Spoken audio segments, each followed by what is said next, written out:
Hello! It is the holiday season, and that means it's time to sort through your closet and sift through your stash and upcycle yourself some absolutely fabulously festive fashions to celebrate the season. So let's get started!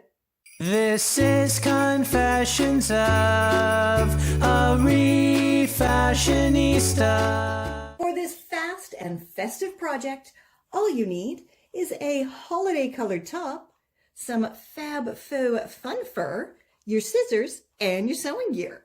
Now, my shirt is a little bit longer than I would like my final result to be, so I'm just going to go ahead and chop it to my desired length.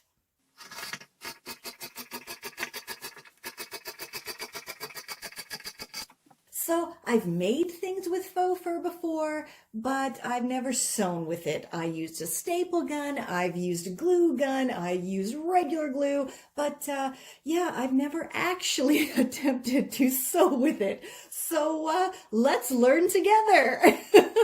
So the first thing I have done here is to cut my faux fur to the width plus a little bit of seam allowance that I wanted.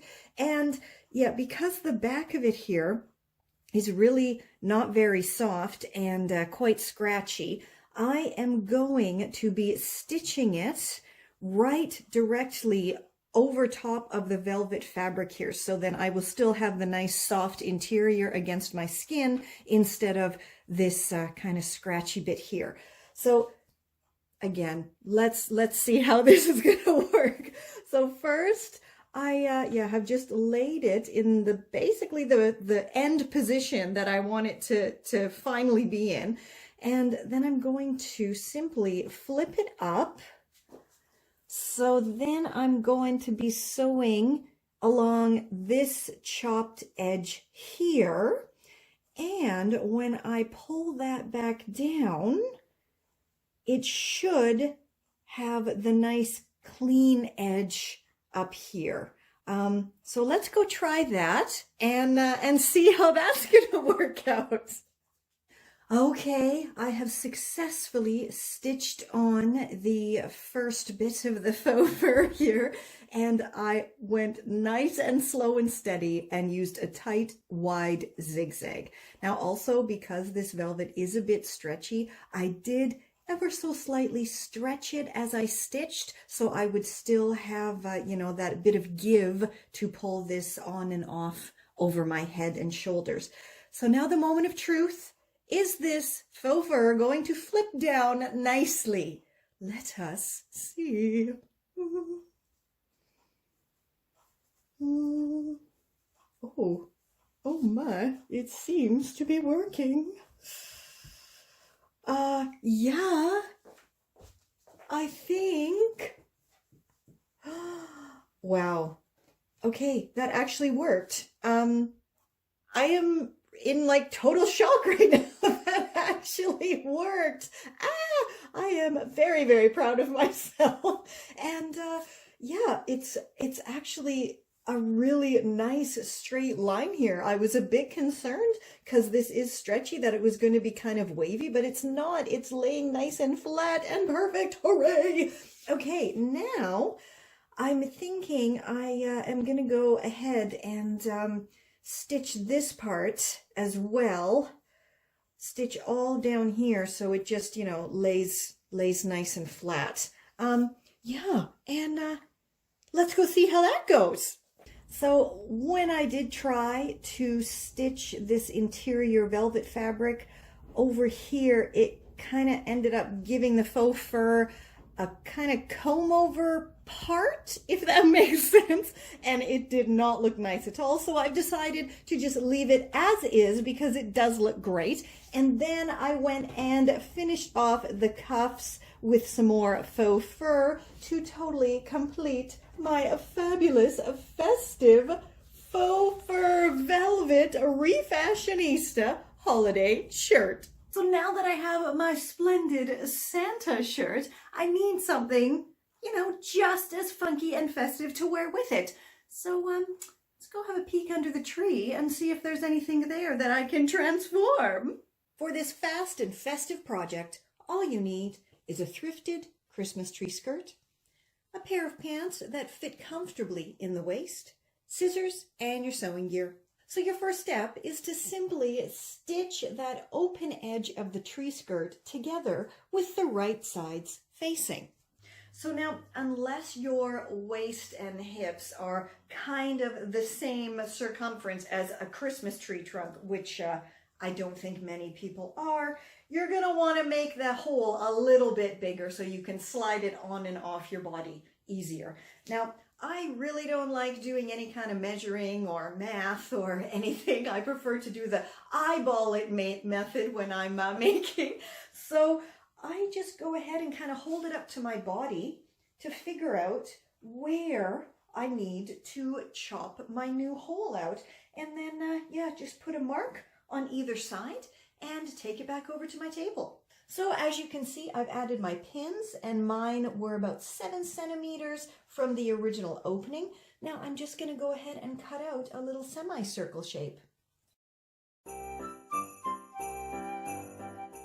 If you appreciate all the hard work that goes on behind the scenes and want me to continue making fab-free content, then please do go ahead and hit the subscribe button, plus the notification bell, and like and share your fave videos with your online circles. And let's get everyone living a more rockin' refashionista lifestyle, because being eco-friendly shouldn't cost the earth. After you have chopped out your new widened waist hole, you want to go ahead and try it on and make sure that you can pull it comfortably on and off your body. Now, this actually is a bit too tight, so I'm going to go ahead and chop off a bit more and then test it again. Once you have your waist hole properly cut out of your skirt, go ahead and grab your pants. Now, as you can see, these lovely velvet sweatpants have definitely seen better days here and really need a refashion and an upcycle. So now all I'm going to do is cut kind of straight through here to remove this damaged area and leave me with a comfortable waistband for my holiday skirt. And then all you have to do is pop that fancy new waistband into the skirt with right sides facing and those raw edges lined up, and then stitch them together with a nice tight wide zigzag, which will allow you to still have that bit of stretch needed to pull it on and off your body. Once you have it all nicely stitched together, flip it right side out and enjoy your fancy new comfy waistband twirly skirt. Now, if you're not into wearing a top and a skirt this holiday season, why not whip yourself up a super simple yet oh so cozy and fabulous dress with my next tutorial? For this quick and quirky holiday dress, all you need is a festive round tablecloth that's large enough to wrap around your lower half, a coordinating sweater or top, some groovy fabric holiday decorations to finish off the dress. Now, these should definitely be made out of felt or some other kind of fabric, so your dress will be washable, scissors, and your sewing gear. So your first step is to simply fold the tablecloth in half as evenly as possible. Now, don't worry if the tablecloth hems aren't perfectly lined up. It's really not a problem if there's a few centimeters or millimeters kind of extra on one side. It really won't be noticeable once the dress is finished. Next, fold your tablecloth in half again. So you should now have 4 layers of fabric and a triangular shape with a point at the top. Now, for this next step, I don't like doing a bunch of math or measuring or trying to figure out, the circumference of a circle I need to cut out for my waist. So I kind of take the easy way out and I simply fold my top in half and then lay it on the top of the point here with the edges lined up as best as I can get them. Then I mark each side with a pin so I know where to cut, and then I just chop out kind of a semicircle from that area. Okay, so next you want to open up the tablecloth and make sure you can slip it over your hips and actually over your bust and head as well. If you cannot, you can always chop off a little bit more until you actually can comfortably pull it on and off your body. It appears chopped a bit too much off of mine because I can pull it over my hips and entire body, and I'm wearing jeans and a sweatshirt. But that's okay. It'll all work out in the end, and this is what refashioning is all about, coming up with solutions for reuse problems and little mistakes that are made when you are cutting fabric. Next, flip your top inside out and place it over top of the tablecloth with right sides facing and the hem of the top lined up with the hole of the tablecloth. Now, I always like to use kind of stretchy tops or knits when I'm making these kind of tablecloth skirt dresses, just because sometimes I do cut the hole a bit too big, as I did this time.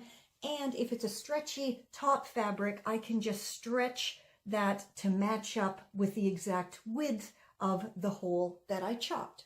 So once everything is together nicely, go ahead and stitch it all up with a tight, wide zigzag. Once you have the two pieces all nicely stitched up together, go ahead and flip it right side out, and your dress could now be complete. But if you're like me, you probably want to add some more kind of holiday flair to it. And that's why I'm so glad I scored these groovy little patches at the thrift shop. I mean, you can really use any kind of fabric ornaments at all. But now comes the fun part, figuring out where to put these and stitching them on. Because I knew I was also going to be making a festive holiday belt to wear with the dress, I simply added a couple patches to the sleeve cuffs and one to the neckline. To create your own festive wrap belt, all you need to do is grab two holiday-themed neckties and stitch them together. Now, if trousers are more your style, check out how I transformed a retro jumpsuit from dull and drab to festively fab. For this fancy festive project, you'll need a groovy retro jumpsuit, a bunch of thrifted holiday gear for embellishing your groovy retro jumpsuit, and some fabric dye if you need to recolor your groovy retro jumpsuit. If your jumpsuit is from the 80s like mine is, you're probably going to have to remove some rather huge shoulder pads. Because my jumpsuit is white on top, there are some yellow areas that I'm not too happy with, so I'm going to go ahead and give it a nice hot bath in scarlet red dye.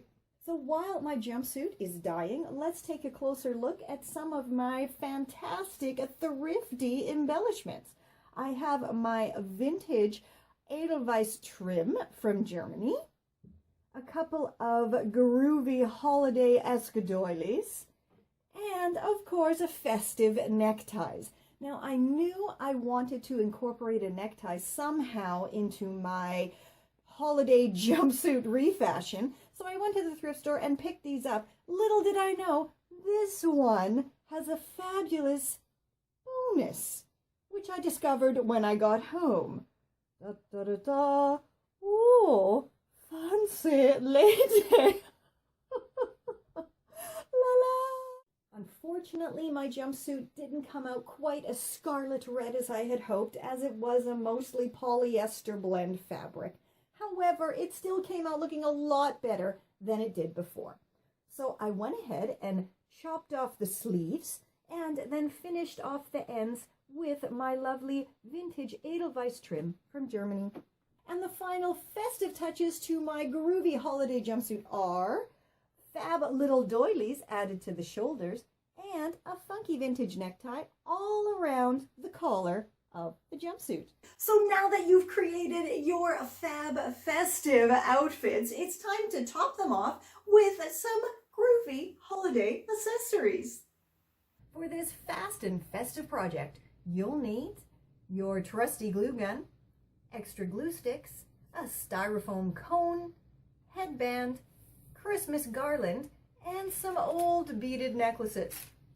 So your first step is to simply glue the garland all the way around that styrofoam cone to create your Christmas tree.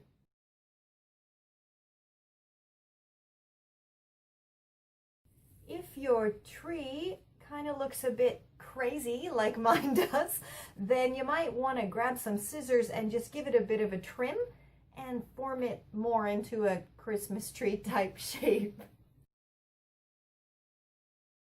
Once you're happy with your tree trimming, then go ahead and grab your beads and get decorating.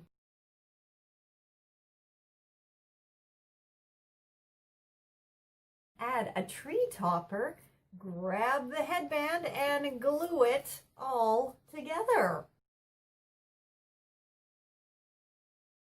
For an even easier version, grab a headband and a Christmas decoration. I think that one looks like it's probably from an old flower arrangement. So I'm just gonna cut off that stem and then just glue it on the headband, however it will fit. Once I had everything glued in place exactly where I wanted it, I went ahead and stuck some leftover felt bits to the bottom just to give it some more stability. How totally adorably awesome are those fab festive refashions? Now, the best part about upcycling for yourself or for others is, you don't have to use the exact same ingredients I have. Of course, you don't have the same things I have, but you do just simply look through your own stash, look in your closets, look through your house, look in your linen closet, and find the things that you are comfortable cutting up and create things that are totally your own unique style. My tutorials are there simply as some inspiration and as a starting point, a jumping off point for you. Of course, you're not going to make exactly what I make because, nobody has the same stuff in their house, right?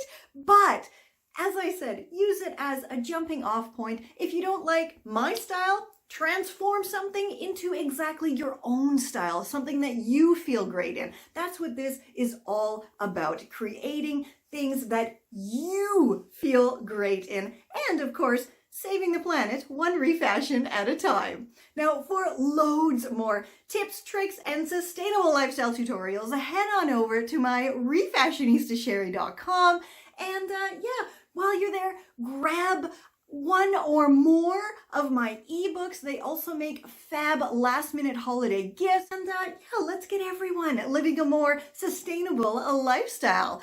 And until next time, stay safe, stay well, happy holidays, and I'll catch ya on the zigzag.